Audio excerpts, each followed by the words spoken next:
Bonjour les enfants, aujourd'hui je vais vous raconter l'histoire de Jacob. Cette histoire se trouve dans la Bible, dans Genèse 28 à 35. Jacob dit au revoir à sa famille. Quelle triste journée. Il a trompé son vieux père aveugle, il a rendu fou furieux son frère Ésaü en lui volant son droit d'aînesse. Ésaü est tellement en colère qu'il veut tuer son frère. Jacob doit partir. Le voyage sera long, environ 720 km pour arriver chez son oncle Laban. Il marche à pied ou avance à dos de chameau. Jusqu'à présent, Jacob ne s'est pas tellement préoccupé de Dieu. Quand la nuit tombe, Jacob doit dormir à la belle étoile. Il prend une pierre pour appuyer sa tête. Elle est dure, mais comme il a fait un long voyage, il s'endort aussitôt. Il est très fatigué. Durant la nuit, durant son sommeil, il fait un rêve. Il voit une grande échelle qui relie la terre au ciel. Des anges montent et descendent. En haut de l'échelle se trouve l'Éternel Dieu. L'Éternel parle alors à Jacob et lui dit : « Je suis le Seigneur, le Dieu de ton grand-père Abraham et le Dieu d'Isaac, ton père. La terre où tu es couché, je te la donnerai, à toi et à ta descendance, à tes enfants, petits-enfants, arrière-petits-enfants, arrière-arrière-petits-enfants. Ils seront aussi nombreux que les grains de poussière au sol. » Il lui dit encore : « Je suis avec toi, je te protégerai partout où tu iras, et je te ramènerai dans ce pays. Je ne t'abandonnerai pas, je ferai tout ce que j'ai promis. » Jacob se réveille bouleversé par ce rêve. « Vraiment, le Seigneur est ici, mais je ne le savais pas. » Il eut peur et déclara : « Comme cet endroit est redoutable, ce n'est rien de moins que la maison de Dieu, la porte du ciel. » Alors, il prit la pierre sur laquelle il s'était couché. Il la dressa, y versa de l'huile et en fit un monument pour montrer qu'à cet endroit, cet événement extraordinaire est arrivé. Jacob a rencontré Dieu à cet endroit. Puis il dit : « J'appellerai cet endroit Béthel, ce qui veut dire maison de Dieu. » Puis il fit une promesse : « Si le Seigneur est avec moi et me protège sur ma route, s'il me donne de quoi manger et m'habiller, si je reviens sain et sauf chez mon Père, alors le Seigneur sera mon Dieu. » Après un long voyage, Jacob arrive enfin dans la région de Haran. Il voit un puits et des bergers qui se trouvent tout autour. Il leur explique qu'il est à la recherche de son oncle Laban. Les bergers lui répondent : « Regarde, justement, arrive Rachel, sa fille, avec son troupeau. » Lorsque Rachel arrive au puits, il se présente à elle. « Je suis le fils de Rebecca et Isaac. » Quelle joie! Elle est toute heureuse et court le dire à son père. Laban, quand il entend la bonne nouvelle, lui aussi accourt vers Jacob et vient l'inviter chez lui. Laban a 2 filles, Rachel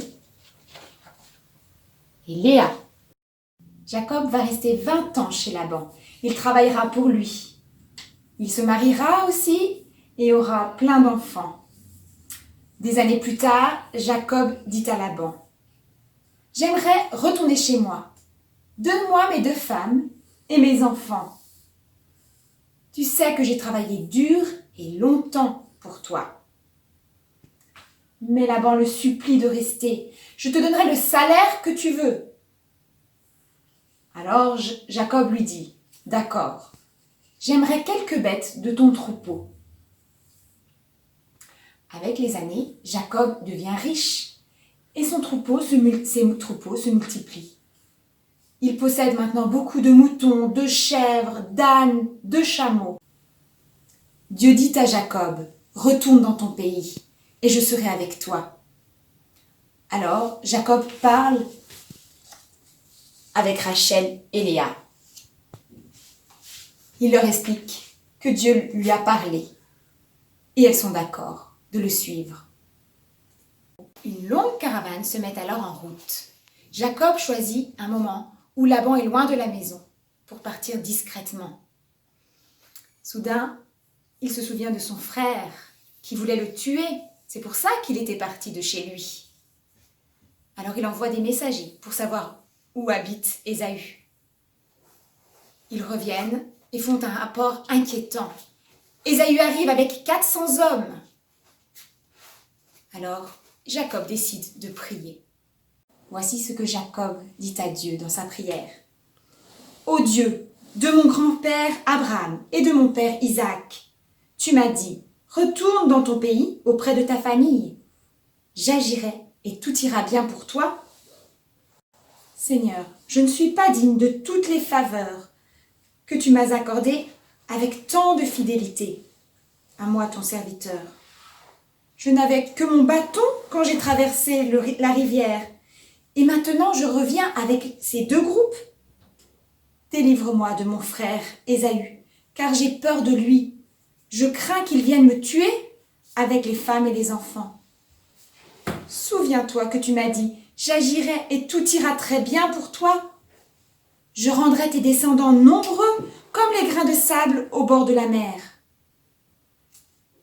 Jacob compte sur Dieu pour le protéger. Il envoie alors une partie de son bétail en cadeau à Ésaü, avec un message. « Voici un cadeau pour toi, de la part de ton serviteur Jacob. » Ensuite, il fait partir devant les femmes, les enfants, le troupeau, pour traverser la rivière, et lui reste en arrière.